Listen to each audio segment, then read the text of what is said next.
What's up, amigos? It's the Prodigy Maker Show, episode 44, coming to you live from the Lewit Tennis Academy outside of Manchester, Vermont, in the lovely little town of Londonderry, Vermont. And I wanted to welcome you guys to the show. It's a little bit of a surprise show, and I apologize for missing you folks last week. It's been a very difficult week or two. We've been getting my family back into school. My kids have started school, and it's pandemic school. It's absolute chaos. And any of you who are out there who are parents probably know what I'm going through and can commiserate with me. But I've got all the kids at home doing online and homeschool.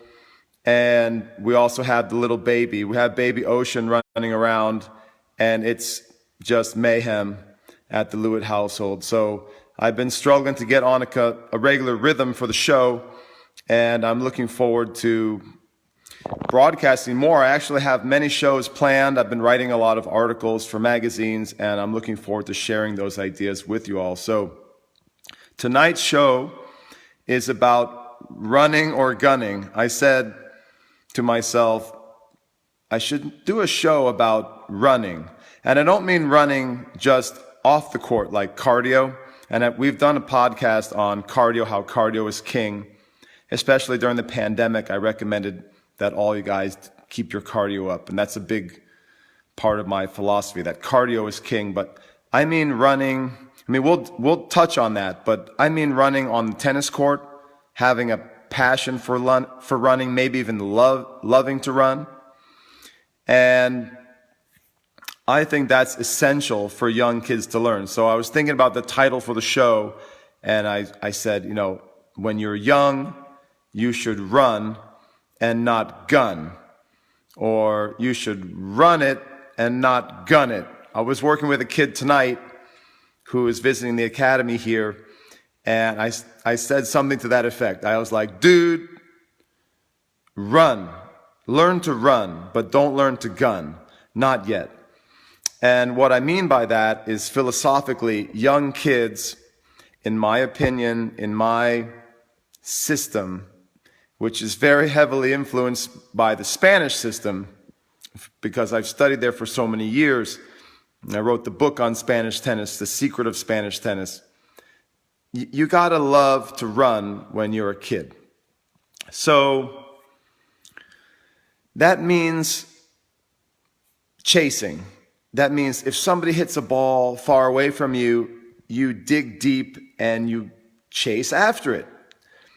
I like to say, love the hunt. Love to follow the ball. Love to chase. Love to hunt. Love to run.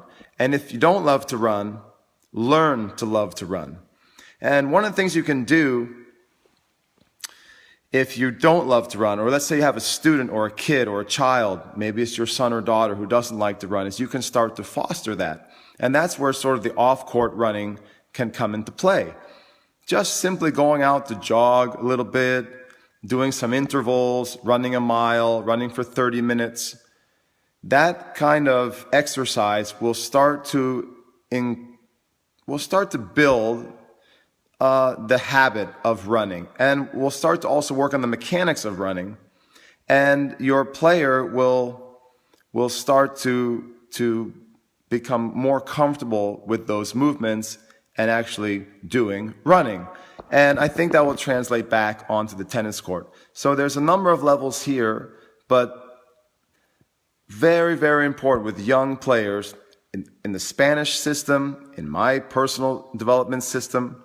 And this show is all about junior development. If you guys have any questions about anything in the world of junior development, you're welcome to watch live on the Facebook channel or on my Facebook profile. Now we're doing it from the Tennis Academy profile or page. It's our Tennis Academy page. But we'll share it. We share it on the YouTube channel, and we share it as a podcast. So if you happen to catch the show live, any week, feel free to ask me any questions under the sun regarding junior development. This is a big one. This is a big topic. What I see a lot in the Northeastern US because we have so many fast courts. We don't have a lot of slow clay. The kids don't have a lot of exposure to slow clay, especially red clay. And we play a lot of indoors. So whether it's the coach's lack of encouraging running, or it's the surface, or the indoors, the speed of the surface, or all of those, and all of those may be culprits, but the end result is that we have a lot of players that we produce in New York and in New England and in New Jersey, all of the Northeast, any part of the Northeast. That's my particular neck of the woods where I train a lot. I see the most players from the Northeastern United States. We have a lot of players who love to gun. They don't like to run as much. It's more rare to get a player who loves to run than a player who loves to gun, I think. Occasionally you will get a kid who likes to grind, likes to run, likes to hustle and chase. But more often than not, players like to gun it. And so I think as a coach, as a high performance coach, as a junior developer, as a prodigy maker, when I get a little kid, one of the main things that I want to build for them is the love of running, or at least to learn to tolerate running, to be willing to run. And related to that is to be willing to suffer, which is another Spanish philosophy. Pillar of the Spanish system is learning how to suffer. So that's also related to running. You can't really suffer unless you're willing to run. So for me, everything starts with running. That's a very simple and powerful word. Dude, you need to run. I expect you to chase that ball. I don't care where it is. I don't care if it's out. I want you to chase balls that are in the doubles alley. I want you to chase balls that are over your head. I want you to chase balls. If they go over the back fence, I want you to climb the fence, jump over the fence, and try to get it. I want you to run. I want you to love the chase. I want you to love the hunt. And thank you for the thumbs up. I see my buddy Jim Kane is watching. Longtime fan of the show and a great coach in his own right. What's up, Jim? Good to see you, buddy. So this is such a simple concept, but I thought it'd just make a great podcast. And I wanted to share with you guys. Run. Don't gun when you're young. And related to that is as you get older, as you get more physically strong, the power is going to come. The guns are going to come out. And the points will get shorter. You'll be able to shorten the points. And this sort of connects to the myth of the first 4 shots, which I've written a lot about, Craig O'Shaughnessy's research and a lot of guys doing statistical analysis at the pro level, especially at the pro level, where all the data is, right? So a lot of the research, quote unquote, shows that, the pros play 4, 5, 6 shots predominantly in their matches. And, that's fine for the kids when they get to the pro tour, they get to top college level, they're big and strong, and they can blast winners, they can play super aggressive. But I just don't think it's appropriate to build a player that way when they're little. And I feel very strongly about this. It's a major component of my development style and system and philosophy. And I wanted to flesh it out a little bit and try to convince you guys that it's very, very important to teach young kids how to run and to love to run, to try to get them to enjoy running, to enjoy chasing, enjoy hunting the ball, enjoy grinding. This relates to another very important concept in junior development from the Spanish point of view, the Spanish perspective, which is patience. I think it's very important when you have a young kid to teach them to be patient. Teach them not to try to hit a winner on the first shot, not to try to finish points within the first 4 or 5 shots in particular.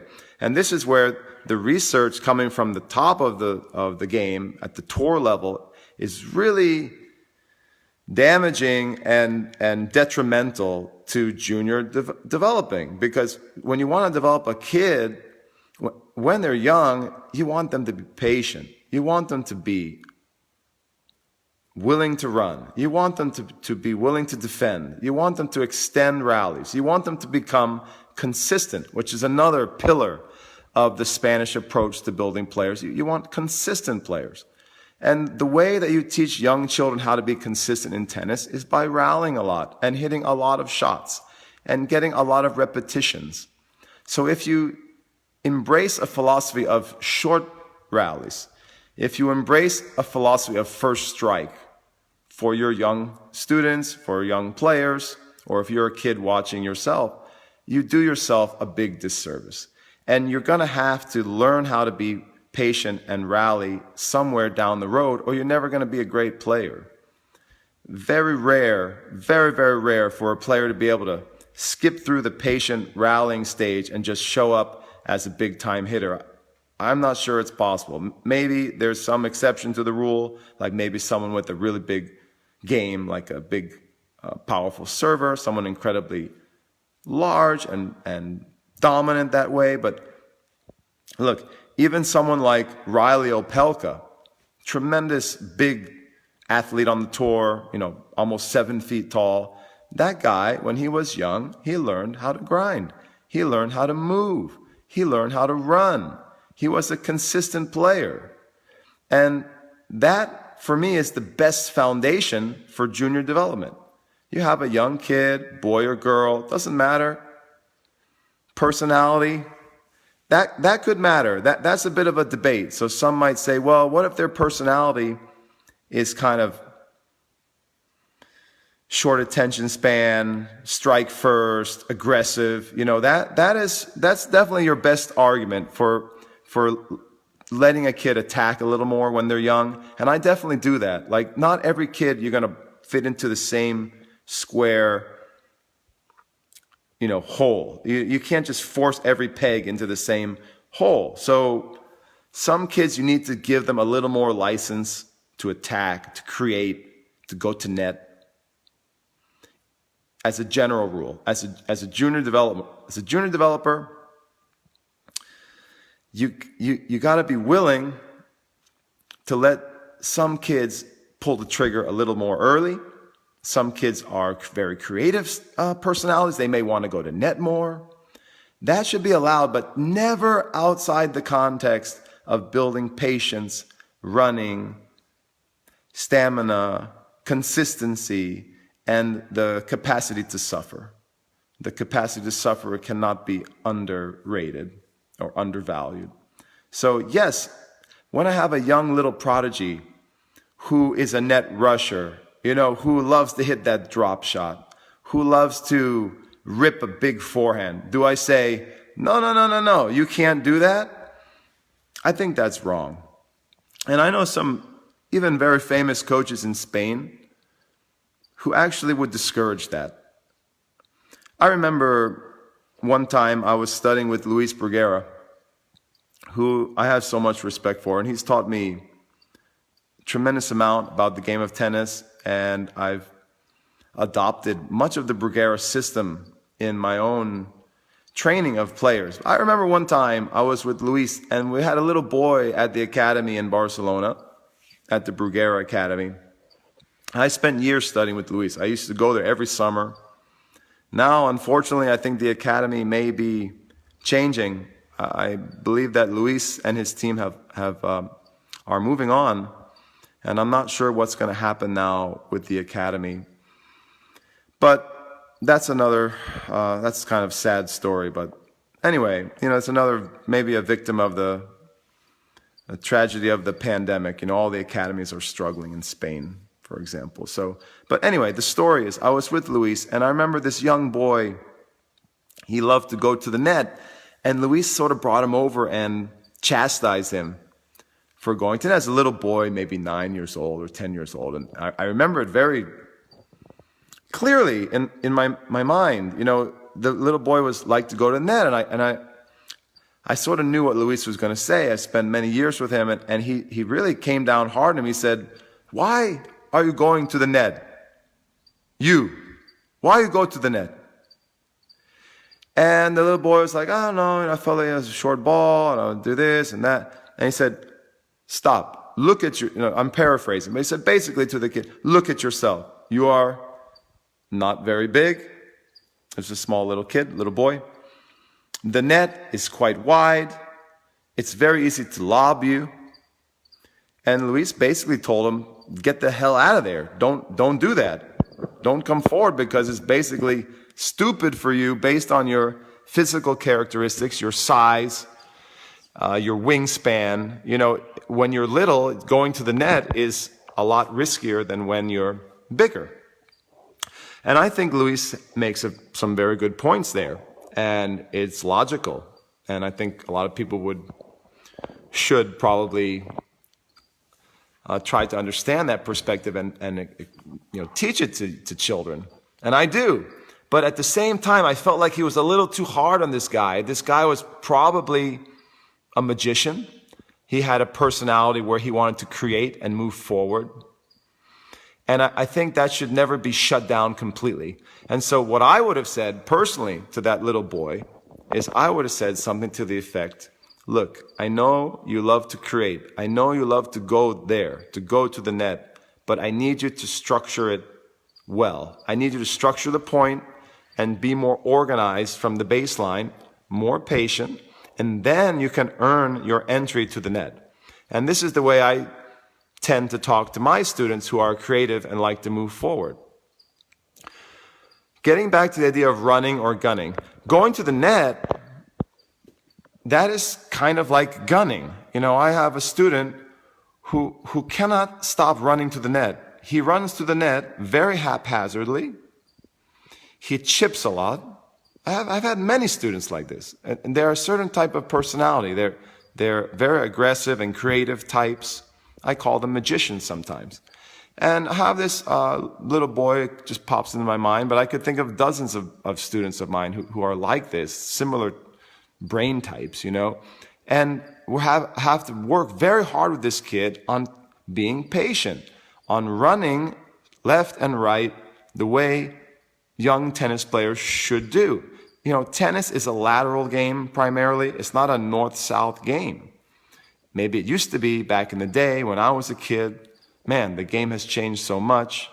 I used to serve and volley, and it was a north-south game. Now, I play baseline.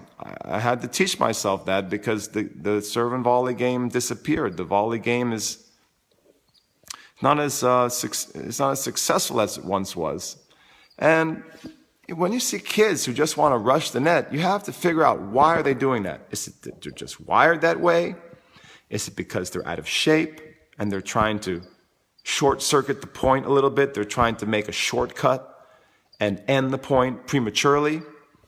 Are they very impatient? Are they impulsive?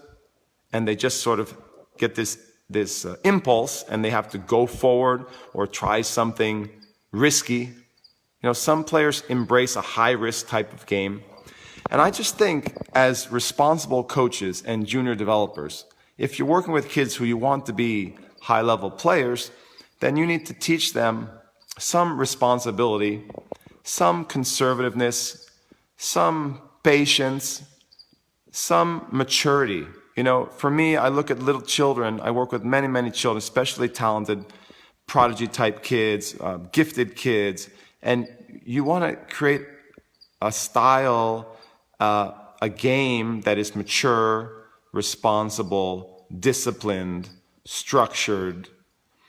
In Spain, they have these great words, organized game, organization, and they use the word order a lot. They want a game that's ordered, a game that's organized. And I'm a huge believer in this. I've embraced this from Spain, and I hope that you guys will embrace this concept too. If you're a junior developer, a coach, or a parent, you need to look at your player on the court when they compete in matches and even when they practice, and they have to have an order.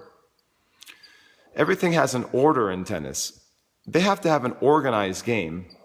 And organization starts fundamentally with the willingness to run.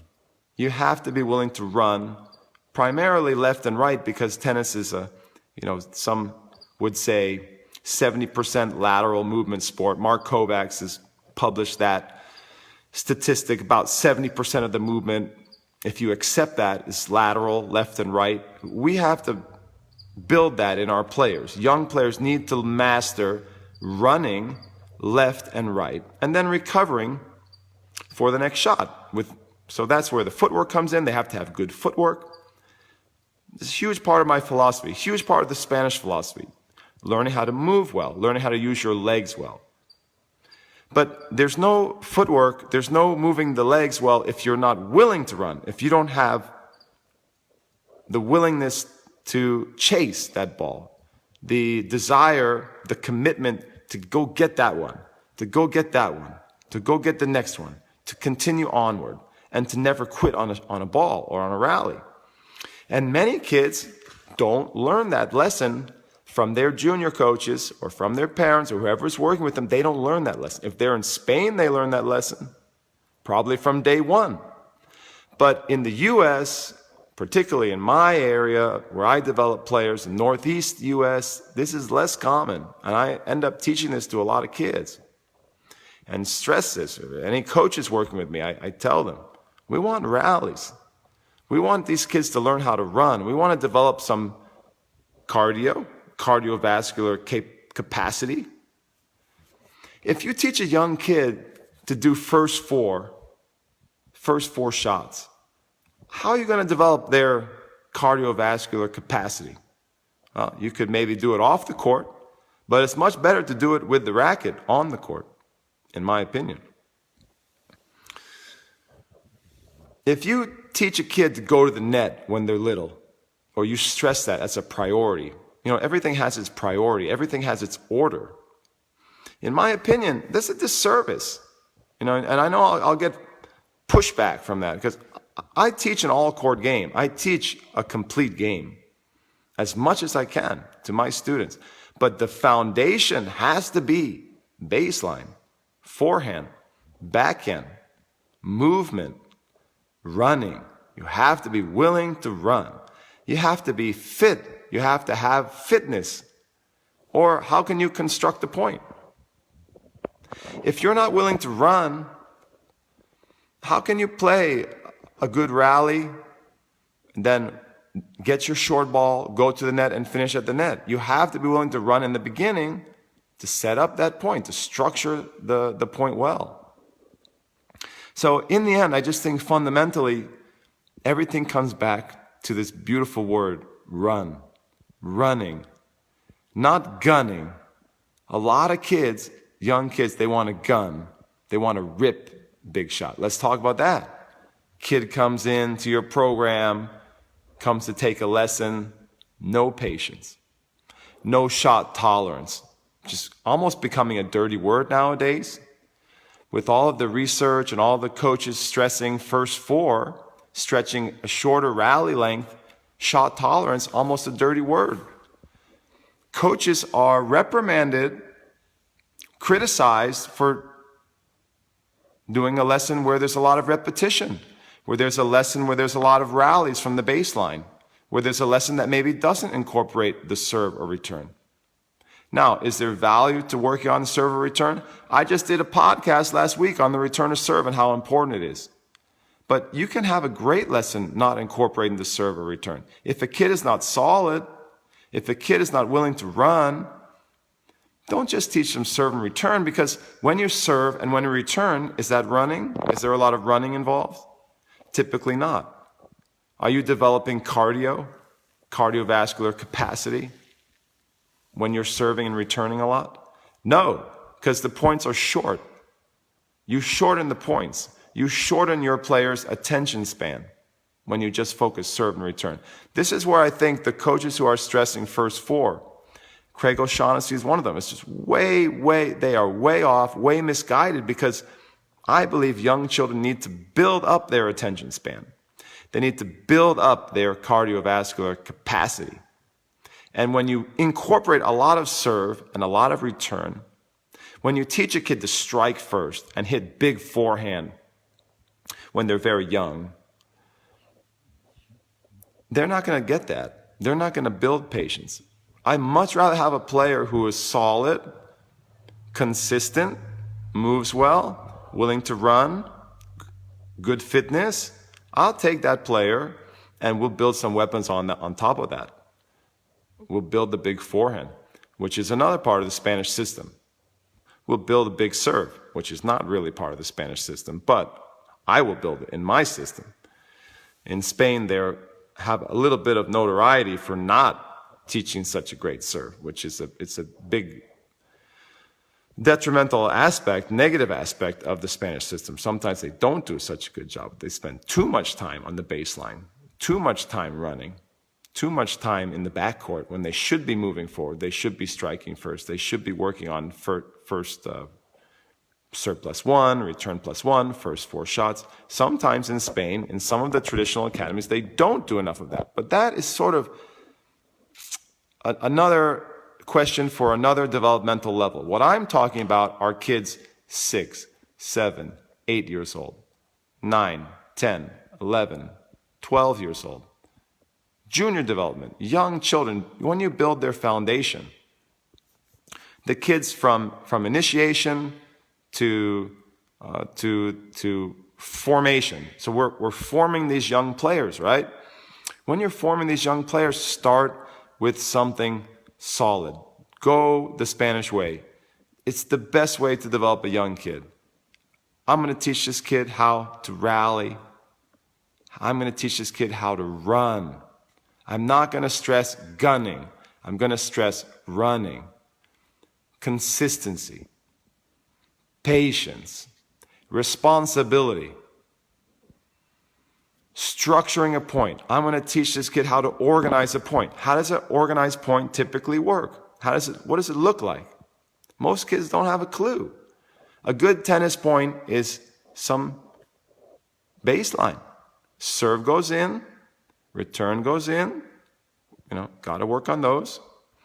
But it means rallying, forehand, couple times, backhand, couple times. And then, if there's no error, sometimes you get an error. If you're patient and steady, a lot of times your opponent will make an error, which is great.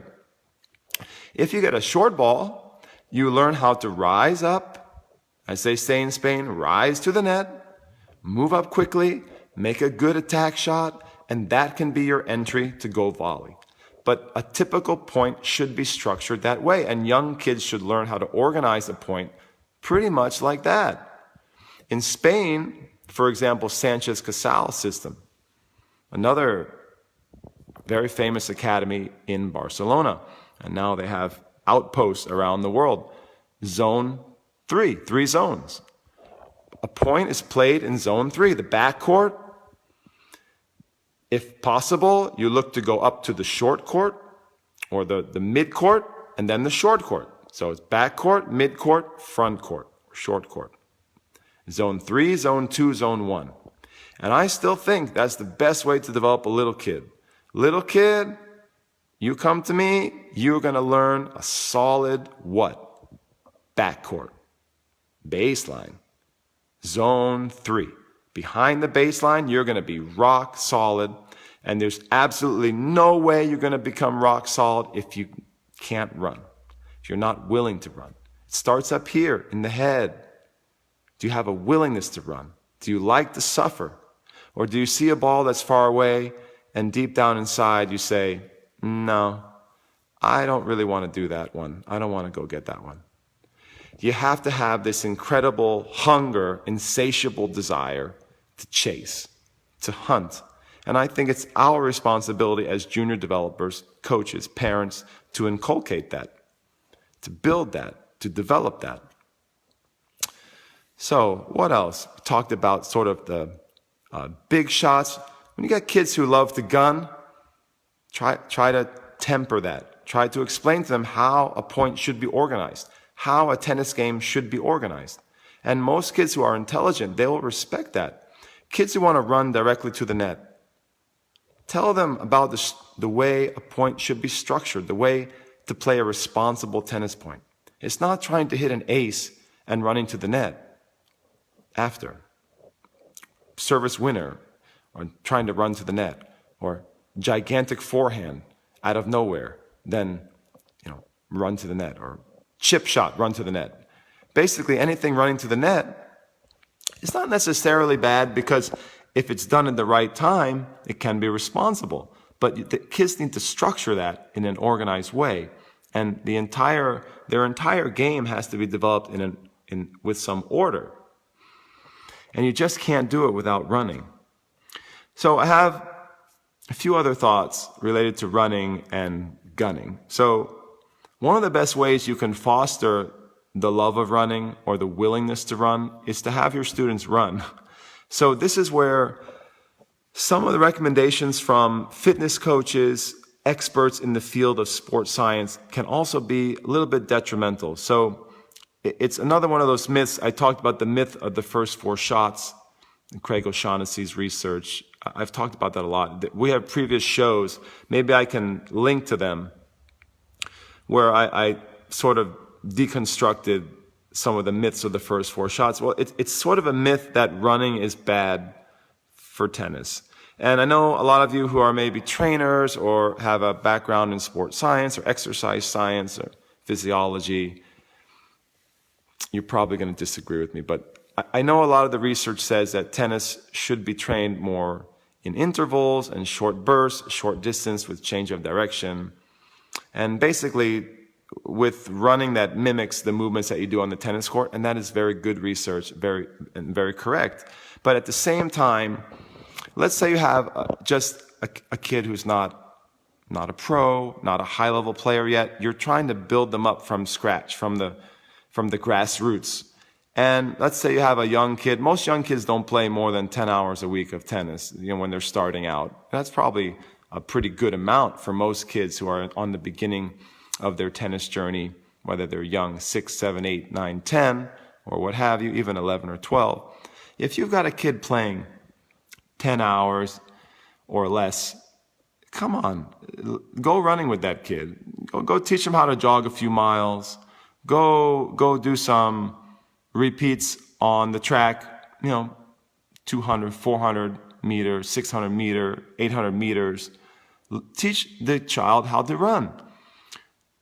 And the most easy thing that a kid can do is put their running shoes on and go out for a jog.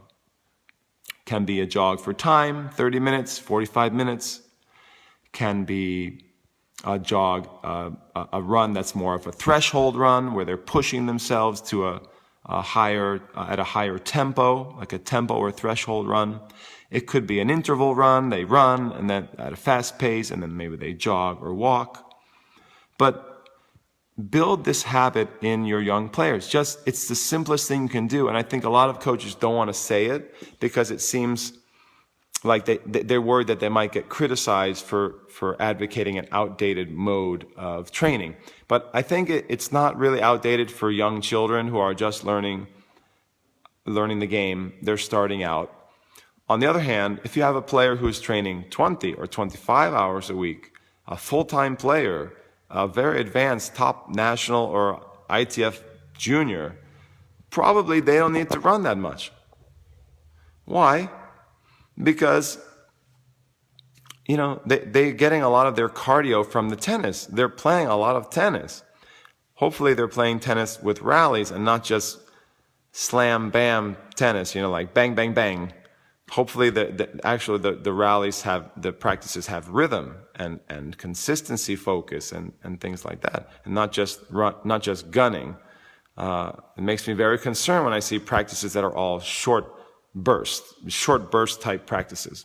That's why practices that are only focused on serve and return are problematic for me. There should be some rhythm and consistency built into the practice, just as there should be focus on first serve, serve +1 and return +1. I think they're both important. I don't think one should overwhelm the other.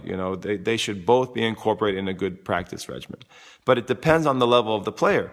I have a girl, for example, who I'm coaching. She's not a top player yet, and she would like to play college tennis, maybe Division III. And she's starting to play maybe 10 hours a week of tennis, which is a lot for a player who is not full-time player. It's a pretty good amount of tennis. But she's got plenty of time to just learn how go for a couple short runs and then maybe one long run per week. And I don't think there'll be any negative effect on that player if she starts to do that. And I have convinced her to do that. She actually never ran before in her life. I mean, for me, if I have a student who comes to me and they tell me, yeah, Chris, I don't like to run, I just think it's wrong, and I won't allow it. I actually won't coach kids who aren't willing to do some running, because I think it translates so poorly back to the tennis court that it's just it's a very negative character trait. You're not willing to run. I remember I studied with the great Jose Higueras, a very important mentor of mine, the Spanish legend, and he always used to tell me that and I've told this story before, that when he couldn't go to the tennis court, if he was traveling or for whatever reason couldn't get to a tennis court, there was no tennis court around, he would always bring his running shoes and go running. And I just think that simple, immutable law of tennis is if you're a tennis player, you are a runner. And I've had many students who don't know that. No one's ever explained that to them. If you are a tennis player, you are, by definition, de facto, a runner. And I have many, many students that when I talk to them the way I'm talking to you now, they look at me completely baffled and shocked, even surprised, very surprised. They never thought of it that way. And I think it's essential to understand the nature of the game. Tennis is a running game. In the past, it may have been a game where you could circumvent the requirement to run. You could maybe shoot to the net and have a lot of quick, short action points, quick action points with serve and volley. But that has changed dramatically in the past 20 or 30 years, and that style of game is no longer effective. Now, that style of game may come back, and I may have to do a whole new show in 10 or 15 or 20 years, guys.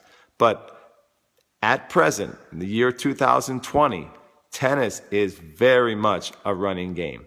It's an endurance game. It's a game that requires great movement and a commitment to hustle, get the balls, grind, defend. Players today move greater than we've ever seen. They're beautiful movers. They're fast and they're agile and they have great stamina. So you just can't develop a high-performance player. I don't think you can have a successful philosophy without that being part of the deal. You could probably develop some pretty good players, but I just don't think they're going to be champion players.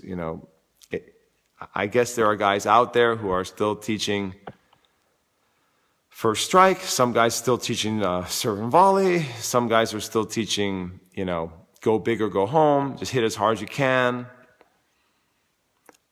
I don't know what to say about that. If you're lucky enough to get a good athlete and you teach them that mentality, you can probably get a pretty good player out of that. But I just don't think you're creating a player who can reach their highest level. Let's say that they'll always be underachieving. They'll never achieve what they could have done if they had a more complete game, a willingness to run. For me, I want it all. I want the patience, I want the consistency, and I also want all the weapons and the ability to first strike. But it's like a layered cake. You start with the first base. It's like a house. You start with the foundation, and then you build layers. It's my layer cake. Maybe I'm getting hungry. But you build the layers of the cake, and the first layer is running. Willing to run, willing to suffer, willing to move, willing to chase. And then you start building the stuff on top of that. The same with the house. That's your solid foundation. Consistency from the backcourt. Then you can add the midcourt. Then you can add the front court. Consistency from the back. That's the foundation for everything. Being willing to run. That's the foundation for everything. You get a young kid and they don't want to move and they want a gun. To me, that's completely ass backwards. I'm sorry. It's just completely ass backwards. That's why maybe there's some famous guys who develop that way, but I can't I can't do it in good conscience. If a kid comes to me, they're going to learn what I'm telling you guys. Run, patient. I will make some adjustments depending on the kid's personality. If the kid wants to attack a little more or move or rise to the net, I try to respect the player's personality. I try to teach in a player-centered way. So I will make accommodations for some kids who are those special magicians who need to create, hit the drop shot, slice and go to net, hit the big shot, go to net.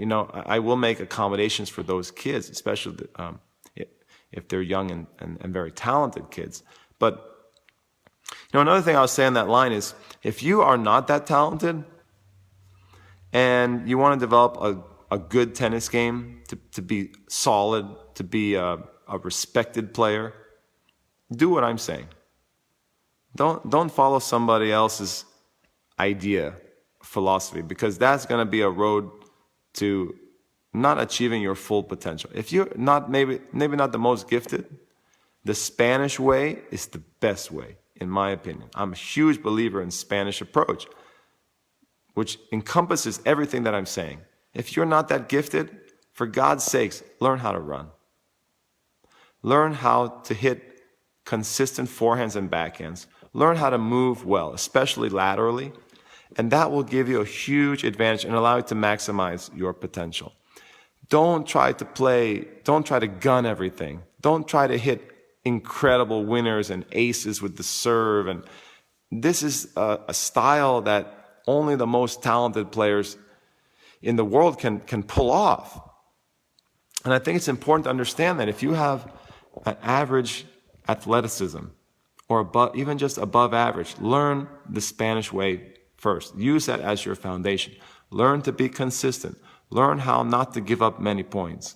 Learn how to run and chase. Develop that willingness to run and chase, that passion for getting to every ball. Work on that and let that be your strong rock that anchors you. That's your foundation for your game. And then when that gets to a certain level, you can add some fancy stuff. You can add some big stuff, some attack stuff, maybe big forehand. If you like to go to net, you can build that in. There's nothing wrong with that. But don't skip over the stage of the base foundation. And in Spain, when they say this player is very disorganized or this player is disordered, that's what they mean. That's what the coaches mean. They see players all the time who come to Spain and they're not consistent. They don't have a good fitness. They literally don't like to run. And for a Spanish coach, this is anathema. They can't understand it. It's confounding. It's very confusing for them. They can't understand a game that doesn't involve that foundation. And I think they're right. I think they're very right in that respect. Kids need to learn that. All players need to have that. And as they get older, some develop into more aggressive attacking players, and some are maybe more counter punchers. They develop into more of a grinding type game, and that's okay. It's okay to have that separation later down the road, but everyone starts from a good, solid base. Good, organized, responsible, mature way to play tennis. At least that's how I see it. What do you guys think? Let me know if you think I'm wrong. I bet some people will disagree with me. I feel very strongly about this and very sure. But I bet there are some people out there think, oh no, let the kids go to net a lot. Let the kids be super aggressive. It's okay to strike first when they're little. That's okay if they don't need to run. They don't need to run that much. I bet there's some people that feel that way, but I'm going to have to disagree with you guys. I wanted to say one other thing, that another reason, I'll leave you with this. The last most important reason to teach your players how to run and to love to run is because as their fitness and their cardio level rises, so will their mental toughness. They will be tougher and stronger mentally. They will be able to manage their emotions better. The running, for me, ties in all of that. It ties into your mental strength, physical endurance, your willingness to suffer, your fitness level. Those are all interwoven and interlocked, interlinked. And I don't think you can have one without the other. You can't be super mentally tough without having a good level of fitness. I work on a lot of technique, especially with young kids. I love, that's one of my hallmarks, is technical training.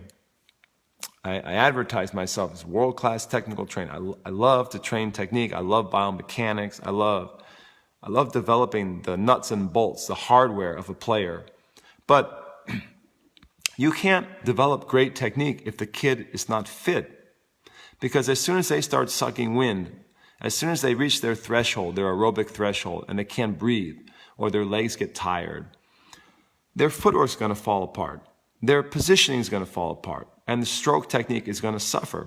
So I try to explain that to my students. I say, look, you're coming to me, you're taking all these lessons. You want to learn beautiful world-class technique, but you're not willing to run? Really? Because I need you to have a high level of cardio and endurance in order to maintain this world-class technique that I'm teaching you. If you have the most beautiful strokes in the world, but after 3 or 4 shots, you start breathing heavy, your legs get tired, you're not positioning well anymore, you lose your contact point, or your arms gets a little fatigued, and now the technique is falling apart. Fatigue also relates directly to mental strength. So kids who don't like to run are usually mental midgets. They usually have temper problems, they have trouble controlling their emotions, they're not calm under pressure. Like when they're in the battle, they're not calm because their heart rate is too high. And when your heart rate is too high, your body goes into, it's like in fight or flight mode. The body is very stressed out when the heart rate is too high. So I'm a big believer in this, that when you run a lot, when you have a high level of cardio, what does that do for your emotional control? Helps you be more calm, more tranquilo. Helps you be more relaxed out there. You don't have to panic. A lot of players will go for shots that they know they don't own. They know they can't make. Why? Because they're breathing heavy and they don't want to run anymore. It's a panic shot selection. It's bad shot selection because they're not breathing well or they feel tired. A lot of players make bad decisions, bad strategic decisions because they're not feeling fresh. Their mind is they feel under pressure. They feel stressed. Their heart rate's high. Very hard to make a smart decision. So for me, the running, the cardio capacity, that connects with a lot of other aspects of the junior development.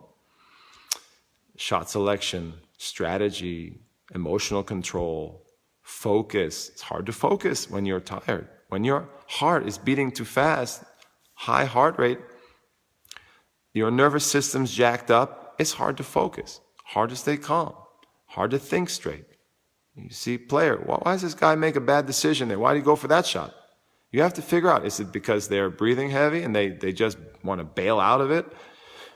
Or they can't think straight because their heart is pounding so much it feels like their heart's up in their throat and their nervous system is super stressed out, You have to try to figure this out as a coach, and if you suspect that the cardio level is interfering with those things, get your player to run. Very simple. Get them out on the track. Get them to go for a jog. Get them to do court sprints after practice. You gotta develop this ability, this willingness, this capacity to run. And eventually maybe it becomes a love of running. So, guys, run. Don't gun when you're young. That's the rhyme, or partial rhyme for the night. Teach your players to run. Encourage your players to run. If they're not playing a lot of hours on the court, don't worry that you're going to run them slow. It's not detrimental to do a little bit of jogging, one long run a week. Come on, guys. That's not going to make your athletes slower. You're not going to lose anything from that. And what you're going to gain are all the things that I mentioned. You're going to teach a kid some of the good mechanics of running. They're going to develop their stamina. They're going to be able to make better decisions on the court. They're going to be able to think more clearly and focus better. And they're going to be able to hang in the rallies longer and develop a mature, organized game, which is so critical when you're developing young players. You want to build that organized, ordered game, the foundation of which is running. So, guys, I hope you enjoyed the show. It's kind of a spontaneous show. I'm very sorry that we're not on a regular schedule right now, but it's a pandemic. Hey, I'm just happy to be with you guys doing the show at all. It's episode 44. I'm looking back, I can't believe we've done 44 shows already, but we're going to keep going onward and upward. I've got a number of great show ideas coming for you guys. For example, big one coming up is the Dirty Tricks Department Part 2. We had a great show in the Dirty Tricks Department, dirty tricks that you see on the tennis court, the most common ones, and I'm writing an article with the top 20.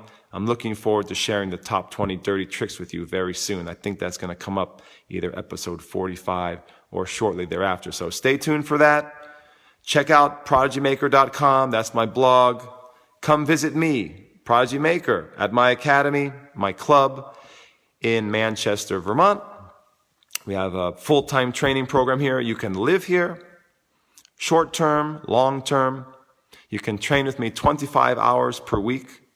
Personally, on the court, tennis, plus professional fitness training. We have it all here at the club, and it's relatively new. This program is relatively new, and I don't think a lot of people know about it, so I'm just going to keep giving that shout out. Please share if you can. Share with players who are looking for very high-level training with personal attention. That's what we specialize in here. A lot of exciting things coming up. I'm going to be doing more workshops for coaches and players at the club, so stay tuned for that. We have our online school. If you're interested in online, I have a lot of video trainings and courses at clta.teachable.com. Check that out. We've got some great courses on the Spanish game and Spanish type training and a lot of good stuff there online. So there's a lot of ways, different ways to train with me. But I think the coolest thing that I'm doing right now is players are coming in.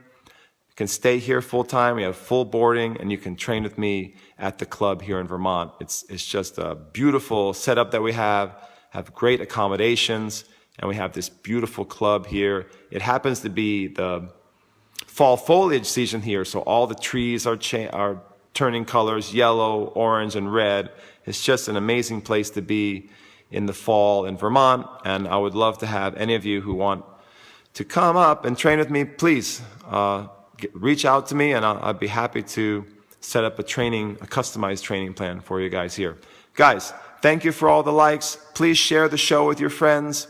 If you're listening to the podcast, please give us a positive review on Apple Podcasts. Really helps our search results. So if you could please give us as many positive reviews as you can. Share with friends and ask them to give positive reviews. Thumbs up whenever you can. And just in general, try to share the show with friends who are interested in junior tennis, in junior development, in high performance tennis, because there are not many serious shows out there on junior tennis development. And I think we are one of the best shows available for parents and for coaches and even for juniors themselves. So guys, adios. God bless. I'll see you on the next program.